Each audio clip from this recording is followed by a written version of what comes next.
ఏమైంది చిన్న బాబు? కారు ఆపమంటే ఆపేవాడినిగా అలా దిగిపోయారు. ఏమీ లేదురా, ఇక్కడ ఒక భారీ పరిశ్రమ కనబడింది, వెళ్ళి తొందరగా ఓపెన్ చేసేద్దామని దిగిపోయాను. ఆ పరిశ్రమలన్నీ గత వైసీపీ ప్రభుత్వంలో వచ్చినవే, కావాలంటే చూడు.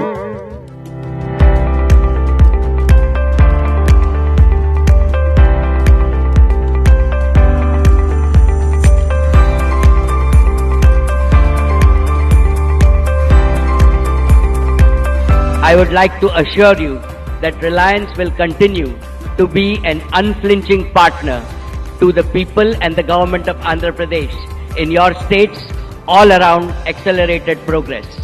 This morning, I am happy to announce that we will continue our investments and we will invest in 10 gigawatts of renewable solar energy in the state of Andhra Pradesh. అందుకే మిమ్మల్ని జనం అందరూ తీయగా ఉంది అంటారు, అంటేనేమో అన్నారంటారు. మరేం చేయమంటావు? కూటమి ప్రభుత్వం వచ్చి ఏమో ఈవిటికి 10 నెలలు పూర్తవుతుంది, ఒక పరిశ్రమను కూడా తీసుకురాలేకపోయాను. అందుకే గత వైసీపీ ప్రభుత్వంలో వచ్చిన పరిశ్రమలన్నీ నేనే తెచ్చానని అబద్ధపు ప్రచారం చేయించుకుంటున్నాను మన వెళ్ళే మీడియాలో. గత వైసీపీ ప్రభుత్వంలో వచ్చిన పరిశ్రమలన్నీ నువ్వే తెచ్చానని నీ ఎల్లో మీడియాలో అబద్ధపు ప్రచారం చేసుకుంటానంటావు. అంతే కదా మరి. నీ వెర్రితనంతో జనాన్ని మోసం చేద్దాం అనుకుంటున్నావేమో. జనం అంత మాయకులేం కాదు చిన్నబాబు.